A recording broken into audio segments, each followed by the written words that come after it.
Chris Salvador. This is a response for Boh3m. You know, Boh3m, I've been on YouTube since I think 2000.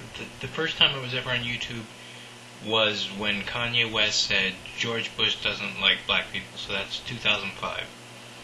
That was the first time I was ever linked to YouTube. Just to see that video of Kanye West was the only way to get that video of him saying George Bush doesn't like black people, and then ever since then, I was like, alright, YouTube, just a place people post videos. Then eventually, people like you know, people like the Hill 88, and, you know, now there's the Church of Blow, and all these, there was like, oh, cool, now there's a place that you can, there was the YouTube celebrity was kind of born of just, you could talk, like what we're doing now, we just blog and fart out our thoughts, and, people would actually watch it, because it was cool. It was like, oh, finally we're hearing people's opinions, but like every format, it always changes. It's kind of like comedy, where it was like you had Seinfeld, and then now you have things like 30 Rock and Arrested Development, where you can't do stationary 1 or 2 camera setups, where you see things like The Horrible and Drake and Josh and all those kind of shows that you can't really do Full House and those kind of shows. I'm trying to help you out here, but that eventually comedy changes, and you have to be smart, and like Chappelle's show, or like you realize that now everything's changing towards digital, and the kind of handheld movies like Cloverfield, everything's very handheld. So you're sitting here going, well, you've done hundreds of videos, and I have to thank you, because it's funny that, you introduced me to Stick'em with your Darfur thing, Save Darfur, where you spent an entire day, and I always thought that blew my mind, just the Stick'em. That first time I ever saw Stick'em was because I saw you sitting there all day. I was like, wow, what is this thing? And because I was trying to do my own show, and I wanted to do things that were video conferencing, and I failed at that. I did a show called TG3H, and it failed, and I learned a lot of things from failing. And I think that now you shouldn't feel too bad that, you feel like you've run your course, or, it's kind of like, well, you just got to take a sabbatical. You just got to realize, well, there's nothing growing in the field, but that's just because you got to go live. You got to get out of the room, and you got to go live in the world. There's a lot of stories. I mean, you look at these past 2 years, there's a lot of stuff that you've gone through. And, one of the most big focal points was the fact that you moved to LA, and then, of course, that you dated the Hill for a while, and, it's those kinds of things. I think that the problem is that now you're kind of like, well, I do these videos because I know, like, what I really want to be doing is writing, and I want to be working on shows like Quarter Life. Now, I love Quarter Life. I know a lot of people will call it whatever, but just go to quarterlife.com and you'll see that I feel like that's where things are headed. That, as great as YouTube is, as great as it is for me to record and do this camera setup, you gotta be honest. I mean, we really are fucking amateur. We have shitty lighting. We have shitty, resolution in cameras. We have shitty, we don't know anything. We just put a camera, we hit record, and then we upload.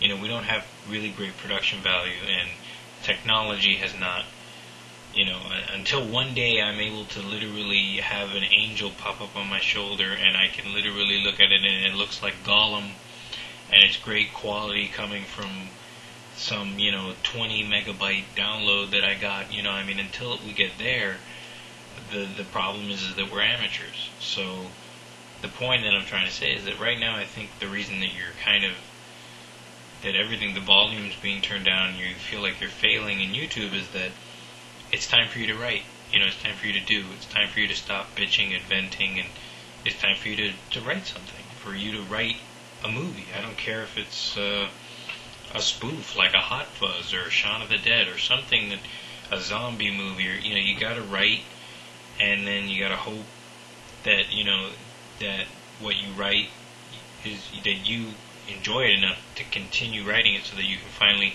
get the contacts to, I was going to say when the strike ends, which eventually will, but when it does, you can hope that there's a lot of I have a lot of links to certain places. There's a lot of promise in the spec market.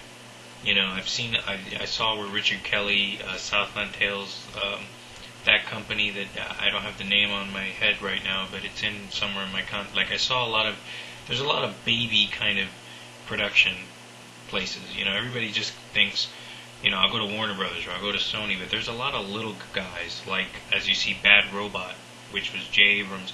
Now it's huge because of Lost and, Alias and Cloverfield and all that stuff and Star Trek. But, eventually the places like that started small, and there's a lot of little small places, and I would say Bender Spink, www.benderspink.com. That's a really great place to submit. Those are the guys, Chris Weitz, who did the Golden Compass. They started with American Pie, and, say what you want about the American Pie series. It was their cash cow, and they were able to create a company, and now you can submit screenplays to Bender Spink.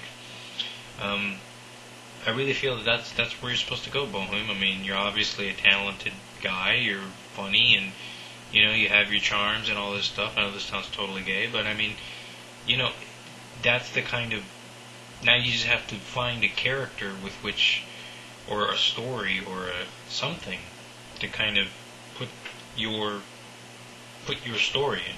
You say you used to be a waiter. I know it's, and you used to be into Clerks with Kevin Smith's movie. You really love that movie. But you have to kind of ask yourself now, well, what would Clerks be today? If Kevin Smith, let's take 1994 Clerks and let's put that, everything that they were doing, let's do that now. Kevin Smith has a Blu-ray camera, a Hitachi Blu-ray camera that he bought for $3,000, and he wants to film in the quick stop. Well, you have to ask yourself, what he would be doing now? He'd be doing Quarter Life. Clerks would not be a movie, it would be a show, it'd be a web show, an interweb show. Every week, just like Quarter Life, he'd have a site, he'd have a flash, and he'd put out, the weekly adventures of Dante, and we would see the continuation of Clerks. We would see that everything, and it would be in color, it would be an amazing resolution. It'd look amazing. And that's what he'd be doing. And every week you'd see, maybe 10 or 12 minutes of the quick stop. You'd see, Dante and Randall, and every week. And, they tried that with Clerks 2 years later. They tried it, the Clerks-ish kind of thing. But, the problem I think now is that, you look at Clerks now, and I hate to be ranting, but I'm trying to help you here, but you look at it and you go, okay, Clerks is not, it's tame now. I want to suck your cock berserker is like yawn. South Park. Put South Park on. It's, in a way it was a trendsetter for the, wow, bad words, but now it's like, it's South Park, it's super bad, it's Judd Apatow, it's all these bad words. And I feel like I said, I know that, for me, I feel like, I love to go to LA, I love to get started in there, but I know that when I see things like Quarter Life, I hate to be a shill for it, but I look at it and go, I think that's where things are headed. Just making your own show. And finding a theme for the show. It could be, anything. It could be an Arrested Development. It could be My So-Called Life. It could be a Party of Five. It could be, but in a way it's like, we always look at shows like One Tree Hill or like the OC and things like that, and I love the OC, but now it's like, okay, give a bunch of kids, now it's funny because it's now evolved to actual teenagers with cameras filming their lives, or photographing the photograph of the reality, as Jack Nicholson, Kubrick would say.